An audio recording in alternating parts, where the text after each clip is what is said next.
भाजपा के पूर्व राज्य मंत्री सुनील भराला बिजनौर में एक निजी कार्यक्रम में शामिल हुए।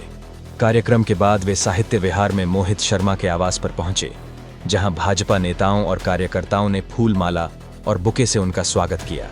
भराला ने पत्रकारों से बातचीत में कहा कि भाजपा की गतिविधियां चुनाव से नहीं, मिशन से संचालित होती हैं।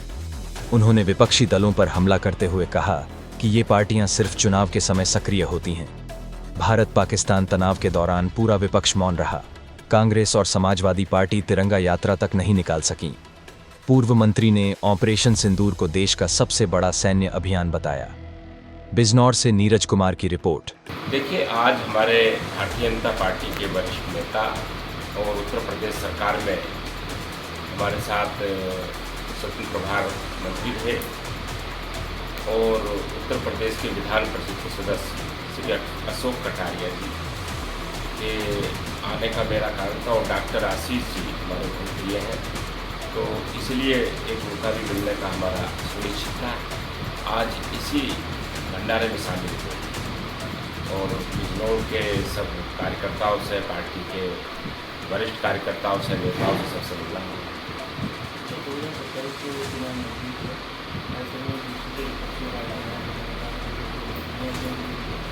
देखिए, विपक्षी पार्टियां जो हैं वे तो चुनाव जब आता है तो उनकी गतिविधि बढ़ती है।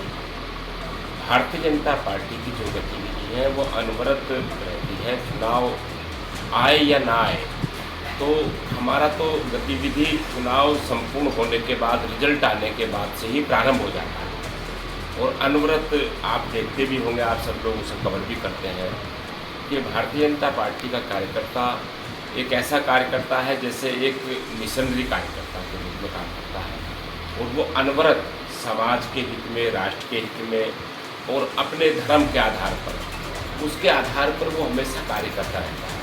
तो कोई ना कोई प्रकल्प हो या कोई ना कोई अभियान हो, तो उसमें अनवरत वो व्यवस्था उसकी रहती है। जैसे आपने विगत दिनों में भी देख रहे होंगे, तो देश में किसी भी राजनीतिक दल को किसी ने मना नहीं किया और किसी ने कहा भी नहीं है उनको। भारतीय जनता पार्टी को किसी ने भी नहीं कहा और अनिवार्य भी नहीं था। जैसे ही 22 तारीख को अटैक हुआ और भारत पाकिस्तान का तनाव बढ़ा और सिंदूर ऑपरेशन शुरू हुआ, तो सभी राजनीतिक दलों को राष्ट्र के हित में, उनका मनोबल बढ़ाने के लिए, सैनिकों का मनोबल बढ़ाने के लिए, सैनिकों के अधिकारियों का मनोबल बढ़ाने के लिए उनका कुछ ना कुछ उनको अपने अभियान चलाने चाहिए थे। लेकिन किसी भी राजनीतिक दल में, चाहे वो कांग्रेस पार्टी है, चाहे समाजवादी पार्टी है, चाहे इस देश की अन्य क्षेत्रीय पार्टियां हैं, भारतीय जनता पार्टी ने पूरे भारतवर्ष में जनपद से लेकर के और नीचे तक तिरंगा यात्रा की। तो ये भारतीय जनता पार्टी का एक मिशन है ये, और भारतीय जनता पार्टी की ये कार्यशैली है। तो तिरंगा यात्रा करने के लिए तो कोई भी राजनीतिक दल बाधित नहीं होना चाहिए, परंतु किसी भी राजनीतिक दल ने इस बात की हिम्मत नहीं जुटाई कि हम तिरंगा यात्रा निकालें और भारतीय सैनिकों के और भारतीय सैनिक अधिकारियों का मनोबल बढ़ाए, जो हमारी 24 घंटे रक्षा करते हैं, बॉर्डर पर खड़े रहते हैं, रात दिन माइनस टेम्परेचर में रहते हैं, बरसात में रहते हैं, गर्मी में तपते हैं। तो ये भारतीय जनता पार्टी की कार्यशैली। इसलिए मैं राजनीतिक दलों को नसीहत देता रहता हूँ इस बात को लेकर के कि वो अपने आप आलोचना नहीं, वो अपने आप में सुधार करें, अपनी रणनीति में सुधार करें। राजनीतिक पार्टियों को राष्ट्र के हित के मुद्दों पर आलोचना नहीं करनी चाहिए, उन्हें राष्ट्र के हित की बात करनी।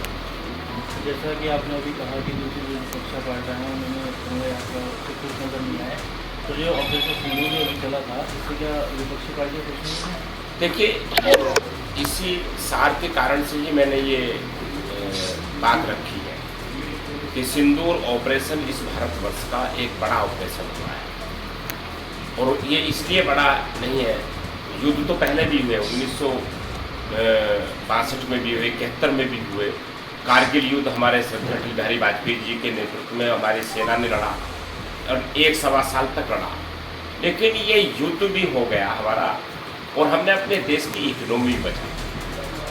आज हमारा जो बढ़ता देश है, आज के आपने समाचार पत्रों में आपने देखा भी होगा, आपने टेलीविजन पे भी देख रहे होंगे लगातार, और आपने उसको भी देखा होगा। आज भारत की इकोनॉमी फ्रांस को भी हमने पीछे छोड़ दिया।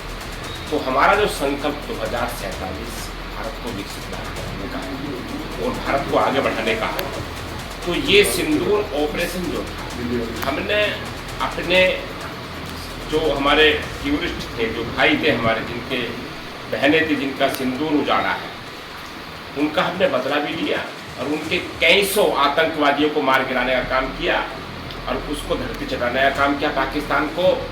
और विश्व में किसी की औकात नहीं रही कि जो बात करे भारत से, इसीलिए इरिटेट हो गए हैं डोनाल्ड ट्रंप भी, वो इरिटेट है इस समय भारत से, इसीलिए उसके वे कारनामे दिखाई दे रहे हैं कि जो डोनाल्ड ट्रंप के जो दिखाई दे रहे हैं गतिविधि, कभी वो एप्पल फ़ोन को व्यापार करने से रोकने की बात कर रहे हैं, कभी कुछ निर्णय ले रहे हैं, कभी कुछ निर्णय ले रहे हैं, वो सारे जितने भी उसके हथकंडे हैं अमेरिका के, तो वो भारत से इरिटेट है, भारत की बढ़ती लोकप्रियता से इरिटेट है, भारत की जो इकोनॉमी बढ़ रही है उससे वो परेशान है।